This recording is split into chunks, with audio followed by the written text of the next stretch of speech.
Congress working committee के निर्णय के बारे में सचिन पायलट ने कहा कि पहलगाम हमले में हम सरकार के साथ हैं। पाकिस्तान को करारा जवाब देना चाहिए ताकि पाकिस्तान ऐसा हमला वापस ना करे।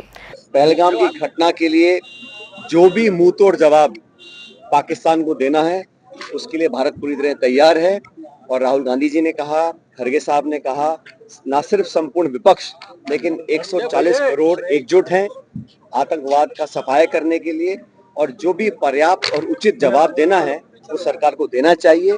इसमें कोई किसी प्रकार की आशंका किसी को ना हो, क्योंकि जब इस प्रकार का आक्रमण भारत के ऊपर होता है तो उसका जवाब पर्याप्त मात्रा में देना चाहिए। उसके दांत खट्टे करने के लिए जो भी कदम उठाना है, हमने पहले भी कहा, भारत सरकार को तमाम अपने साधन एकत्रित करें, जो इंटेलिजेंस की सूचनाएं हैं, जो संसाधन हैं, और एक ऐसा जवाब मिलना चाहिए ताकि दोबारा ये आतंकवाद के माध्यम से भारत पर इस प्रकार को हम लोगों को अस्थिर करने के लिए, हमारे बीच दरार पैदा करने की जो नाकाम कोशिश कर रहा है पाकिस्तान, उसको हमेशा हमेशा के लिए समाप्त करना चाहिए। पायलट ने जातिगत जनगणना पर भाजपा सरकार पर हमला बोलते हुए कहा, जब हम मांग करते थे तब भाजपा के मंत्री हमारा मजाक उड़ाते थे, काटोगे तो बांटोगे जैसे नारे लगाते थे। अब आपने जातिगत गणना लागू की है, पर हम चाहते हैं कि ये सगुफा नहीं रहे।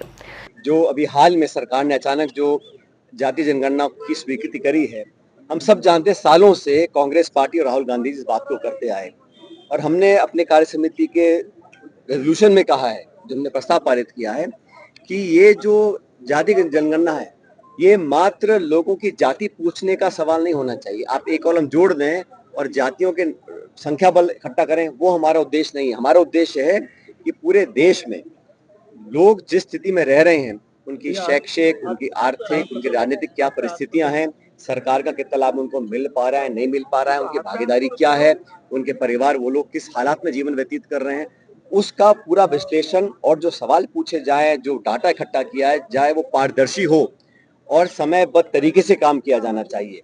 एसआई भर्ती परीक्षा पर पायलट बोले, हम शुरू से मांग रहे हैं कि आरपीएससी को भंग कर पुनर्गठन करना चाहिए। आरपीएससी का सही तरीके से, पारदर्शी तरीके से संचालन नहीं हो पा रहा है। जब सरकार के मंत्री और कमेटी तक ये कह चुके हैं कि भर्ती को रद्द कर देना चाहिए, तो सरकार की क्या मजबूरी है कि वो इसे रद्द नहीं कर रही है। जो भर्तियों में गड़बड़ी हुई है, इसके तमाम सबूत सामने आए हैं।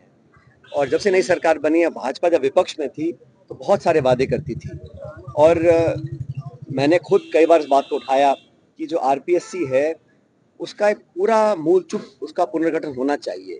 तमाम तरह के आरोप लग रहे हैं, लोग जेलों में बंद हैं, उसका संचालन करने का जो तरीका है वो पारदर्शी रहा नहीं।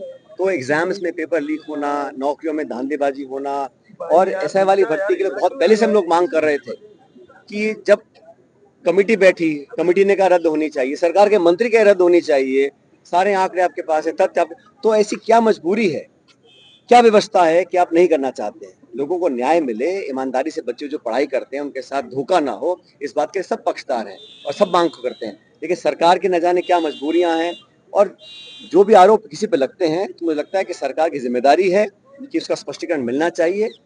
पूर्व मंत्री महेश जोशी की गिरफ्तारी पर पायलट ने कहा कि ईडी, सीबीआई और इनकम टैक्स को सरकार के खिलाफ बोलने वाले लोगों और विपक्ष के खिलाफ एक हथियार के रूप में सरकार काम में ले रही है। कोई भी व्यक्ति हो, कानून से ऊपर नहीं हो सकता, लेकिन ये पूरा देश जानता है जिस प्रकार भारत सरकार ने इंफॉर्मेशन डायरेक्टरेट, ईडी को, सीबीआई को, इनकम टैक्स को, पुलिस को एक हथियार बनाया हुआ है पॉलिटिकल विरोधियों को टारगेट करने के लिए। सुप्रीम कोर्ट ने ईडी को कहा कि तुम लगातार लोगों को अरेस्ट करके लाते हो, तुम केस लड़वाते हो, और 1% लोग कन्विक्ट होते हैं, सिर्फ 1%। मतलब ये सिर्फ लोगों को भयभीत करने के लिए, डराने धमकाने के लिए उसके ऊपर इजी कार्रवाई करिए, सिद्ध हो चुका है। लेकिन जांच से कोई डरता नहीं, जांच करिए।